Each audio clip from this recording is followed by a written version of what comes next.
أعوذ بالله من الشيطان الرجيم. بسم الله الرحمن الرحيم. ألف لام را، تلك آيات الكتاب المبين. إنا أنزلناه قرآنا عربيا لعلكم تعقلون. نحن نقص عليك أحسن القصص بما أوحينا إليك هذا القرآن وإن كنت من قبله لمن الغافلين. إذ قال يوسف لأبيه يا أبت إني رأيت 11 كوكبا والشمس والقمر رأيتهم لي ساجدين. قال يا بني لا تقصص رؤياك على إخوتك فيكيدوا لك كيدا، إن الشيطان للإنسان عدو مبين. وكذلك يجتبيك ربك ويعلمك من تأويل الأحاديث ويتم نعمته عليك وعلى آل يعقوب كما أتمها على أبويك من قبل إبراهيم وإسحاق، إن ربك عليم حكيم. لقد كان في يوسف وإخوته آيات للسائلين، إذ قالوا ليوسف وأخوه أحب إلى أبينا منا ونحن عصبة إن أبانا لفي ضلال مبين. اقتلوا يوسف أو اطرحوه أرضا يخل لكم وجه أبيكم وتكونوا من بعده قوما صالحين. قال قائل منهم لا تقتلوا يوسف وألقوه في غيابة الجب يلتقطه بعض السيارة إن كنتم فاعلين. قالوا يا أبانا ما لك لا تأمنا على يوسف وإنا له لناصحون. أرسله معنا غدا يرتع ويلعب وإنا له لحافظون. قال إني ليحزنني أن تذهبوا به وأخاف أن يأكله الذئب وأنتم عنه غافلون. قالوا لئن أكله الذئب ونحن عصبة إنا إذا لخاسرون. فلما ذهبوا به وأجمعوا أن يجعلوه في غيابة الجب وأوحينا إليه لتنبئنهم بأمرهم هذا وهم لا يشعرون. وجاءوا أباهم عشاء يبكون. قالوا يا أبانا إنا ذهبنا نستبق وتركنا يوسف عند متاعنا فأكله الذئب وما أنت بمؤمن لنا ولو كنا صادقين. وجاءوا على قميصه بدم كذب قال بل سولت لكم أنفسكم أمرا فصبر جميل والله المستعان على ما تصفون.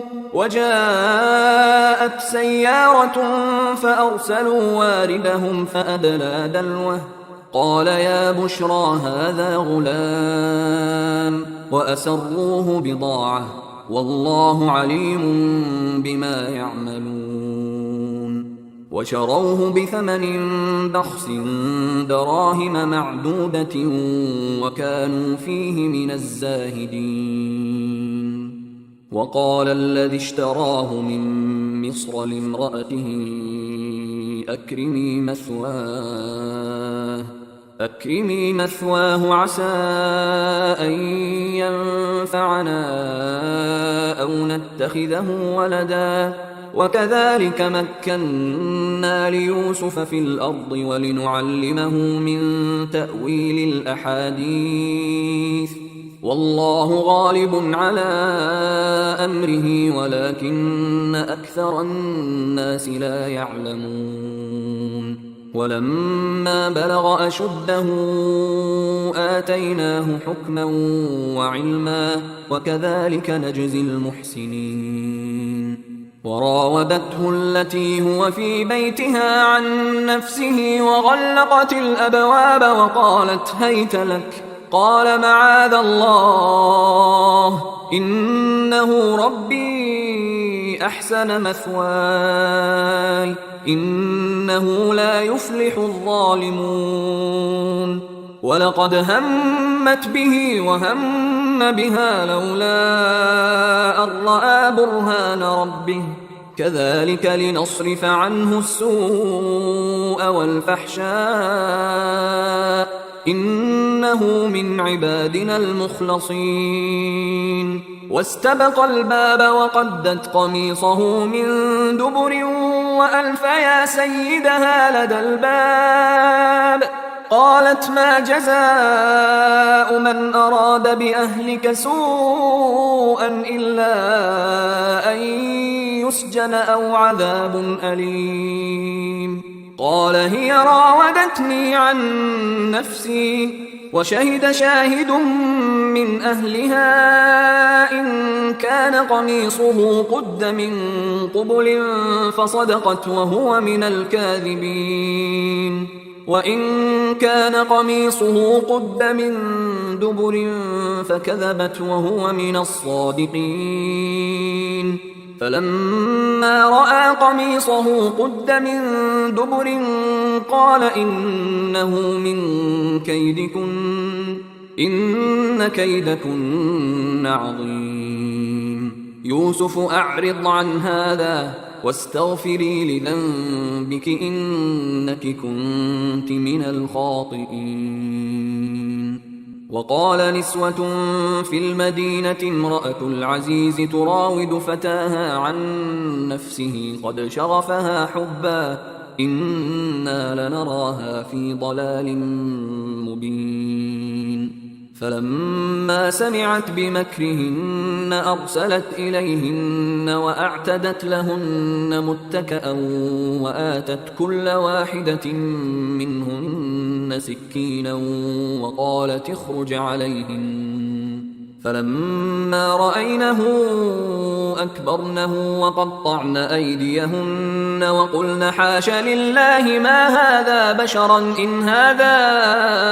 إلا ملك كريم قالت فذلكن الذي لمتنني فيه ولقد راودته عن نفسه فاستعصم ولئن لم يفعل ما آمره ليسجنن وليكونن من الصاغرين قال رب السجن أحب إلي مما يدعونني إليه وإلا تصرف عني كيدهن أصب إليهن وأكن من الجاهلين فاستجاب له ربه فصرف عنه كيدهن إنه هو السميع العليم ثم بدا لهم من بعد ما رأوا الآيات ليسجننه حتى حين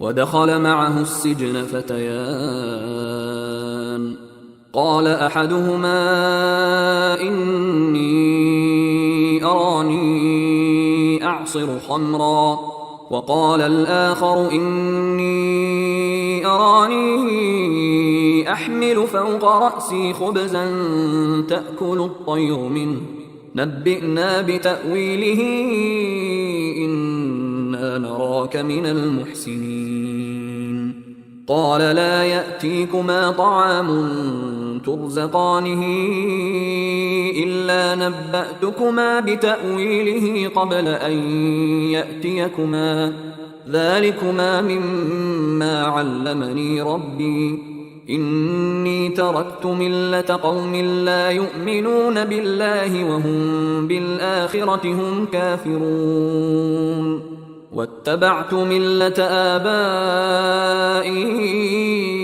إبراهيم وإسحاق ويعقوب ما كان لنا أن نشرك بالله من شيء ذلك من فضل الله علينا وعلى الناس ولكن أكثر الناس لا يشكرون يا صاحبي السجن أأرباب متفرقون خير أم الله الواحد القهار ما تعبدون من دونه إلا أسماء سميتموها أنتم وآباؤكم ما أنزل الله بها من سلطان إن الحكم إلا لله أمر ألا تعبدوا إلا إياه ذلك الدين القيم ولكن أكثر الناس لا يعلمون يا صاحبي السجن أما أحدكما فيسقي ربه خمرا وأما الآخر فيصلب فتأكل الطير من رأسه قضي الأمر الذي فيه تستفتيان وقال للذي ظن أنه ناج منه اذكرني عند ربك فأنساه الشيطان ذكر ربه فلبث في السجن بضع سنين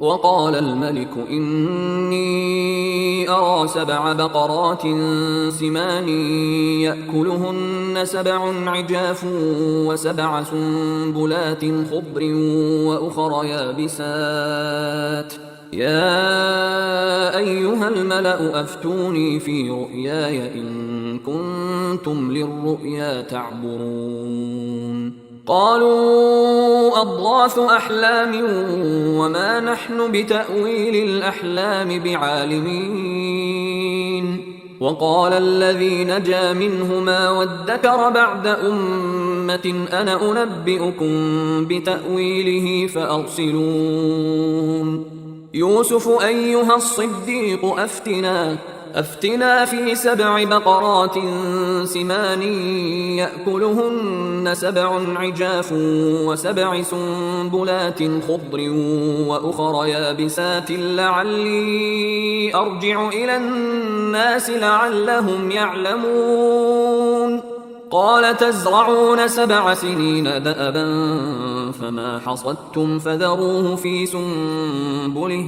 فذروه في سنبله إلا قليلا مما تأكلون ثم يأتي من بعد ذلك 7 شداد يأكلن ما قدمتم لهن إلا قليلا مما تحصنون ثم يأتي من بعد ذلك عام فيه يغاث الناس وفيه يعصرون وقال الملك ائتوني به فلما جاءه الرسول قال ارجع إلى ربك فاسأله ما بال النسوة اللاتي قطعن أيديهن إن ربي بكيدهن عليم قال ما خطبكن إذ راوتن يوسف عن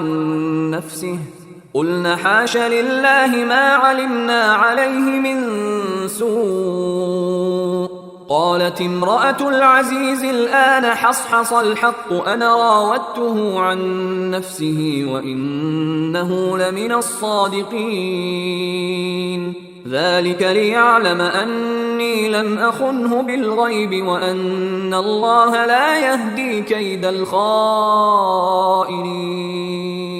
وما أبرئ نفسي إن النفس لأمارة بالسوء إلا ما رحم ربي إن ربي غفور رحيم. وقال الملك ائتوني به أستخلصه لنفسي فلما كلمه قال إنك اليوم لدينا مكين أمين. قال اجعلني على خزائن الأرض إني حفيظ عليم. وكذلك مكنا ليوسف في الأرض يتبوأ منها حيث يشاء نصيب برحمتنا من نشاء ولا نضيع أجر المحسنين ولأجر الآخرة خير للذين آمنوا وكانوا يتقون. وجاء إخوة يوسف فدخلوا عليه فعرفهم وهم له منكرون. ولما جهزهم بجهازهم قال ائتوني بأخ لكم من أبيكم ألا ترون أني أوفي الكيل وأنا خير المنزلين فإن لم تأتوني به فلا كيل لكم عندي ولا تقربون. قالوا سنراود عنه أباه وإنا لفاعلون. وقال لفتيانه جعلوا بضاعتهم في رحالهم لعلهم يعرفونها إذا انقلبوا إلى أهلهم لعلهم يرجعون. فلما رجعوا إلى أبيهم قالوا يا أبانا منع منا الكيل فأرسل معنا أخانا نكتل وإنا له لحافظون. قال هل آمنكم عليه إلا كما أمنتكم على أخيه من قبل فالله خير حافظا وهو أرحم الراحمين. ولما فتحوا متاعهم وجدوا بضاعتهم ردت إليهم قالوا يا أبانا ما نبغي هذه بضاعتنا ردت إلينا ونمير أهلنا ونحفظ أخانا ونزداد كيل بعير ذلك كيل يسير. قال لن أرسله معكم حتى تؤتون موثقا من الله لتأتونني به إلا أن يحاط بكم فلما آتوه موثقهم قال الله على ما نقول وكيل. وقال يا بني لا تدخلوا من باب واحد وادخلوا من أبواب متفرقة وما أغني عنكم من الله من شيء إن الحكم إلا لله عليه توكلت وعليه فليتوكل المتوكلون. ولما دخلوا من حيث أمرهم أبوهم ما كان يغني عنهم من الله من شيء إلا حاجة في نفس يعقوب قضاها وإنه لذو علم لما علمناه ولكن أكثر الناس لا يعلمون. ولما دخلوا على يوسف آوى إليه أخاه قال إني أنا أخوك فلا تبتئس بما كانوا يعملون. فلما جهزهم بجهازهم جعل السقاية في رحل أخيه ثم أذن مؤذن أيتها العير إنكم لسارقون. قالوا وأقبلوا عليهم ماذا تفقدون. قالوا نفقد صواع الملك ولمن جاء به حمل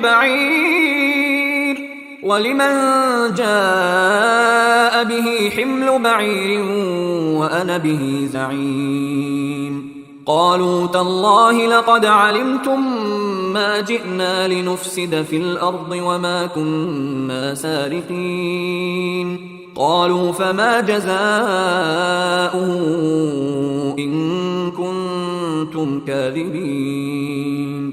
قالوا جزاؤه من وجد في رحله فهو جزاؤه كذلك نجزي الظالمين.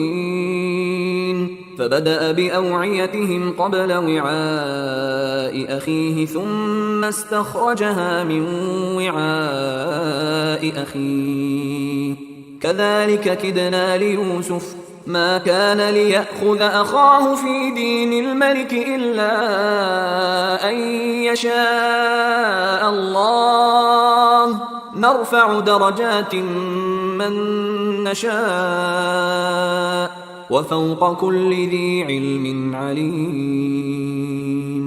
قالوا إن يسرق فقد سرق أخ له من قبل فأسرها يوسف في نفسه ولم يبدها لهم. قال أنتم شر مكانا والله أعلم بما تصفون. قالوا يا أيها العزيز إن له أبا شيخا كبيرا فخذ أحدنا مكانه إنا نراك من المحسنين. قال معاذ الله أن نأخذ إلا من وجدنا متاعنا عنده إنا إذا لظالمون. فلما استيئسوا منه خلصوا نجيا. قال كبيرهم ألم تعلموا أن أباكم قد أخذ عليكم موثقا من الله ومن قبل ما فرطتم في يوسف فلن أبرح الأرض حتى يأذن لي أبي أو يحكم الله لي وهو خير الحاكمين.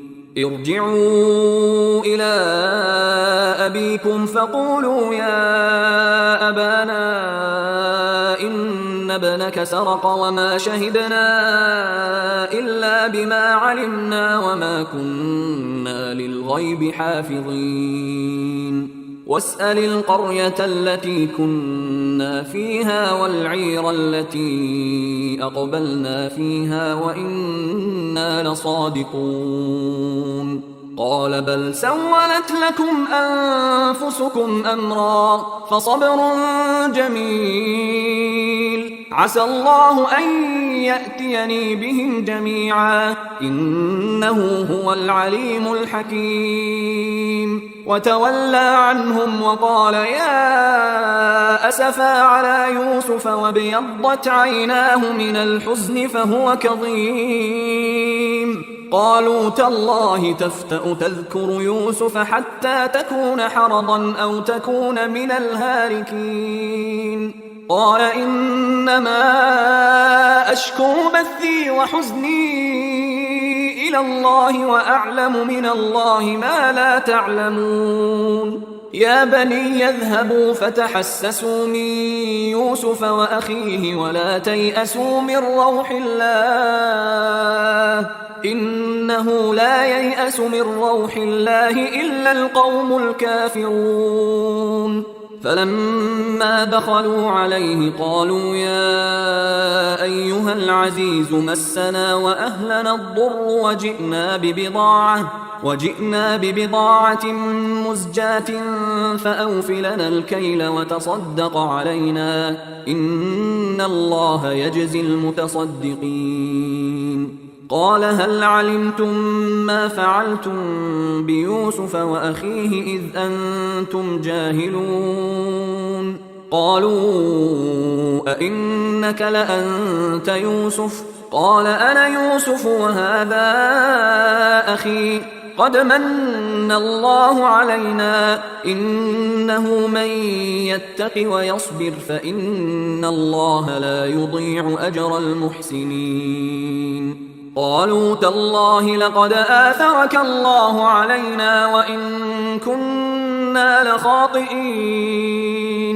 قال لا تثريب عليكم اليوم يغفر الله لكم وهو أرحم الراحمين.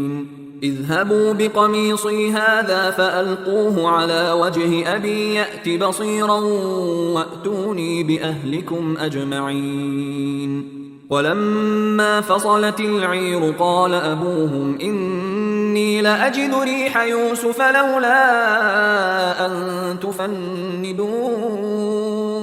قالوا تالله إنك لفي ضلالك القديم.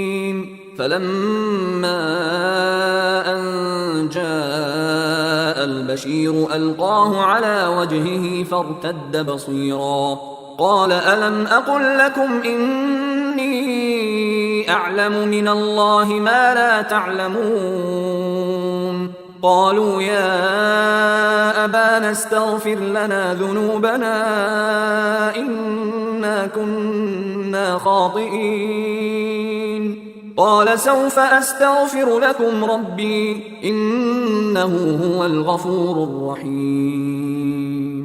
فلما دخلوا على يوسف آوى إليه أبويه وقال ادخلوا مصر إن شاء الله آمنين. ورفع أبويه على العرش وخروا له سجدا وقال يا أبت هذا تأويل رؤياي من قبل قد جعلها ربي حقا وقد أحسن بي إذ أخرجني من السجن وجاء بكم من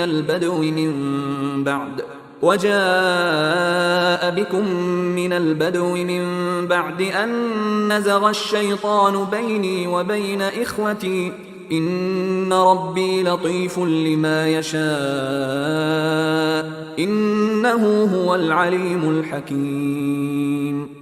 رب قد آتيتني من الملك وعلمتني من تأويل الأحاديث فاطر السماوات والأرض أنت وليي في الدنيا والآخرة توفني مسلما وألحقني بالصالحين. ذلك من أنباء الغيب نوحيه إليك وما كنت لديهم إذ أجمعوا أمرهم وهم يمكرون. وما أكثر الناس ولو حرصت بمؤمنين وما تسألهم عليه من أجر إن هو إلا ذكر للعالمين. وكأي من آية في السماوات والأرض يمرون عليها وهم عنها معرضون. وما يؤمن أكثرهم بالله إلا وهم مشركون. أفأمنوا أن تأتيهم غاشية من عذاب الله أو تأتيهم الساعة بغتة وهم لا يشعرون. قل هذه سبيلي أدعو إلى الله على بصيرة أنا ومن اتبعني وسبحان الله وما أنا من المشركين. وما أرسلنا من قبلك إلا رجالا نوحي إليهم من أهل القرى أفلم يسيروا في الأرض فينظروا كيف كان عاقبة الذين من قبلهم ولدار الآخرة خير للذين اتقوا أفلا تعقلون. حتى إذا استيأس الرسل وظنوا أنهم قد كذبوا جاءهم نصرنا فنجي من نشاء ولا يرد بأسنا عن القوم المجرمين. لقد كان في قصصهم عبرة لأولي الألباب ما كان حديثا يفترى ولكن تصديق الذي بين يديه وتفصيل كل شيء وهدى ورحمة لقوم